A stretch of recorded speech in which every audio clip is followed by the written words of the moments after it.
শেষ বয়স অর্থাৎ অবসর নেওয়ার কিছুদিন পূর্বেই গ্রেপ্তার করিমগঞ্জের জেলা পরিবহন আধিকারিক শাহাবুদ্দিন তপাদার।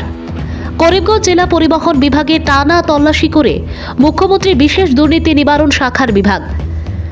গ্রেপ্তার একাধিক করিমগঞ্জ জেলা পরিবহন বিভাগের বরাক উপত্যকার বাসিন্দা জেলা পরিবহন আধিকারিক শাহাবুদ্দিন তপাদার সবসময় নিজেকে স্বচ্ছ বলে পরিচয় দিত সাংবাদিকদের সামনে। আর এবার নিজের গৃহ জেলায় গিয়ে শেষ রক্ষা হয়নি।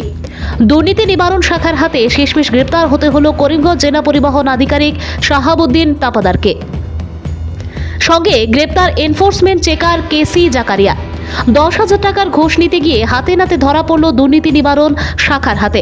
অভিযোগ, জাকারিয়ার বিরুদ্ধে দীর্ঘদিন আগেরই, কিন্তু সে তো নির্দোষ বলেই চলে থাকে। দায়িত্ব দেওয়া হয়েছে পরিবহন আধিকারিক জাকারিয়া হলো শাহাবুদ্দিন তপাদারের এটিএম মেশিন ডিটিও শাহাবুদ্দিন তাকে দিয়ে হাইলাকান্দি জেলায় চালিয়েছেন লুণ্ঠন।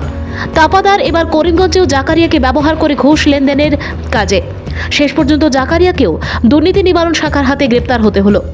করিমগঞ্জ জেলা পরিবহন বিভাগে ডিটিও শাহাবুদ্দিন তাপাদার ও এনফোর্সমেন্ট চেকার জাকারিয়া গ্রেপ্তার নিয়ে রীতিমতো শোরগোল শোনা গেলেও পরবর্তী পদক্ষেপ কি হবে তার অপেক্ষায় গাড়ি মালিক সংস্থা সহ আম জনতা।